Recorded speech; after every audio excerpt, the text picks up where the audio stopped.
नमस्कार। आप देख रहे हैं आपके साथ मेरी बात और मैं हूं प्रियरंजन भारती। भी आपका बहुत बहुत स्वागत है। भी अभी बिहार में महागठबंधन यानी इंडिया गठबंधन के अंदर बहुत बड़ा पेच फंसा हुआ है।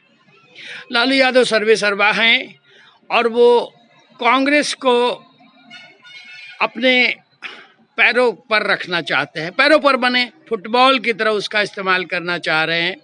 जिस तरह से कांग्रेस के बनिस्बत उन्होंने वाम दलों को ज़्यादा तरजीह दी है, वो इस बात का साफ उदाहरण है। लेकिन कांग्रेस भी पीछा छोड़ने के लिए कतई तैयार नहीं है। अभी पेच फंसा हुआ है पूर्णिया, कटिहार और वाल्मीकि नगर, मुजफ्फरपुर, समस्तीपुर जैसी सीटों को लेकर के। सबसे अधिक दिलचस्प मोड़ पे बात आ गई है पूर्णिया को लेकर। कांग्रेस में शामिल हो चुके पप्पू यादव कह रहे हैं कि दुनिया छोड़ देंगे लेकिन पूर्णिया नहीं छोड़ेंगे। और इधर बाहुबली की पत्नी बीमा भारती को राष्ट्रीय जनता दल सुप्रीमो ने टिकट दे दिया, उतार दिया मैदान में।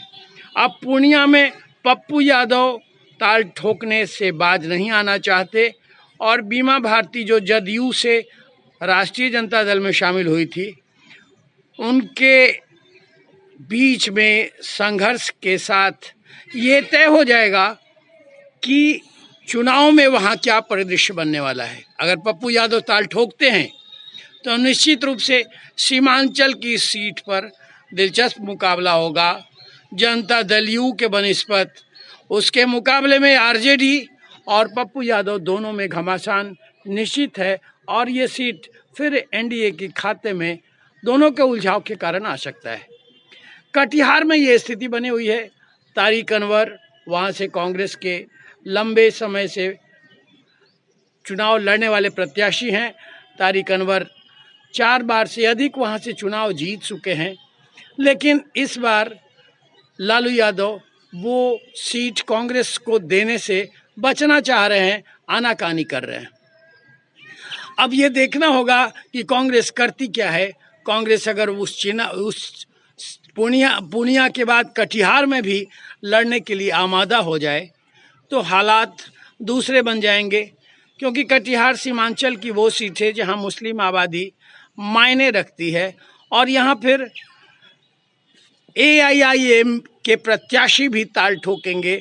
वैसी सूरत में एनडीए के लिए जीत आसान हो सकती है और आपसी टकराव के कारण अगर कांग्रेस और आरजेडी नहीं मानी, दोनों में टकराव संभव है और एआईआईएम असदुद्दीन ओवैसी की पार्टी भी अगर बीच में ताल ठोक गई तो आपसी वोटों का छितराव होगा महागठबंधन के अंदर और ये सीट आराम से फिर जदयू के खाते में जा सकती है। किशनगंज के मुकाबले को अगर आप देखें, गौर करें तो वो 70% मुस्लिम आबादी वाले क्षेत्र में कांग्रेस का प्रतिनिधित्व रहा है पिछली बार, लेकिन इस बार कांग्रेस और आरजेडी में वहां अभी तक पेंच फंसा हुआ है। हालांकि कांग्रेस को देने से बाज नहीं आना चाहते लालू यादव, लेकिन कांग्रेस वहां पर अपने प्रत्याशी को बड़ी तौल जोख करके उतारना चाहेगी, क्योंकि असदुद्दीन ओवैसी की पार्टी वहां इनके रास्ते में पच्चर फंसा सकती है।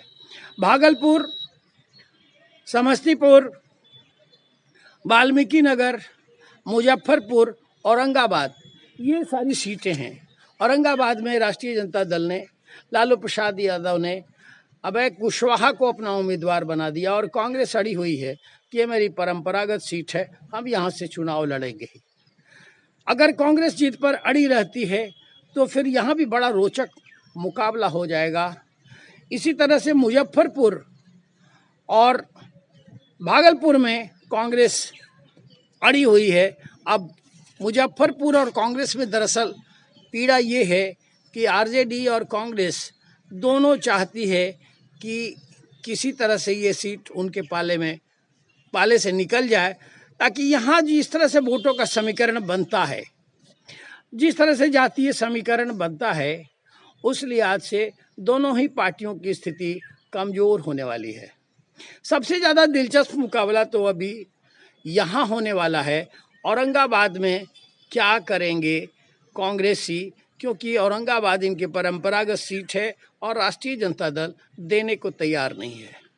वाल्मीकि नगर में देखें, वाल्मीकि नगर कांग्रेस नहीं छोड़ना चाहती, लेकिन वहाँ भी पेंच फंसा हुआ है। पिछली बार मात्र 22,000 से भाजपा के प्रत्याशी जीते थे, भाजपा गठबंधन के प्रत्याशी की जीत हुई थी। अब वो सीट भी दांव में अटकी पड़ी हुई है। राष्ट्रीय जनता दल के सुप्रीमो लालू प्रसाद यादव चाहते हैं कि जो वो करें वही हो। उन्होंने वामपंथी पार्टियों को जिस तरह से आगे रखते हुए सब तालमेल किए हैं, उससे तो ये साफ नज़र आ रहा है कि वो कांग्रेस को बैक फुट पर रखना चाहते हैं। अब ऐसे में कांग्रेस के लिए संकट है। कांग्रेस गठबंधन यानी इंडिया गठबंधन की स्टीयरिंग सीट पर है। वो चाहती है कि ज़्यादा से ज़्यादा सीटें उसे हासिल हो, इसलिए ज़्यादा से ज़्यादा चुनाव लड़ने के लिए वो आमादा है, अभी दिख रही है। लेकिन क्षेत्रीय दलों के साथ महत्वाकांक्षाएं आड़ी आ रही हैं। क्षेत्रीय पार्टियां कांग्रेस को उस तरह से तवज्जो नहीं दे रही हैं जिस तरह से कांग्रेस चाहती है। समस्या ये है, सिर्फ बिहार ही नहीं, झारखंड में भी और दूसरे प्रांतों में भी ये समस्या बनी हुई है। अब चुनाव का बिगुल बज चुका है। एक चरण की, पहले चरण की, जहां बिहार में अभी 4 सीटों पर चुनाव हो रहे हैं, वहाँ नामांकन की आखिरी तारीख है कल। अब देखना महत्वपूर्ण होगा कि जब दूसरे और तीसरे चरण के चुनावों की रणभेरी बज उठेगी, योद्धाओं को मैदान में उतारने की तैयारी होगी, वैसे में आपसी किचकिच से कैसा संदेश जाता है और किस तरह से मतदाताओं का मन आकर्षित हो पाता है इंडिया गठबंधन की ओर। जबकि दूसरी तरफ आप साफ देख रहे हैं कि एनडीए में सीटों पर तालमेल सहमति बन चुकी है और योद्धा भी लगभग उतारे जाने के लिए मैदान में तैयार हैं। अब सिर्फ चुनाव प्रचार और नामांकन की तारीखों के रस्म अदायगी के बाद सारा कुछ सामने हो जाएगा। वैसे में इंडिया गठबंधन की किचकिच और क्षेत्रीय दलों के साथ मारामारी उस गठबंधन को आरंभिक बढ़त नहीं दिला पा रहा है, नहीं दिला पाएगा, जैसा कि एनडीए के तरफ बढ़ता हुआ दिख रहा है। अब ये चुनाव का परिदृश्य अगर पूरे मतदान के संपन्न होने तक ऐसा ही बना रहता है तो निश्चय ही ये मान लेना होगा कि इस बार 400 पार का लक्ष्य मोदी हासिल करें, बीजेपी गठबंधन हासिल करे, इसमें कोई शक सुबह नहीं होना चाहिए। लेकिन चुनाव है, देखना होगा कि समीकरण किस तरह से बनते बिगड़ते जाते हैं। अभी तो बस बिछाते बिछाए जाने के लिए रसाकशी हो रही है, पेंच फंसाए हुए लोग नजर आ रहे हैं। ये पेंच निकलता भी है कि चुनाव में बना रहना है। देखते रहिए।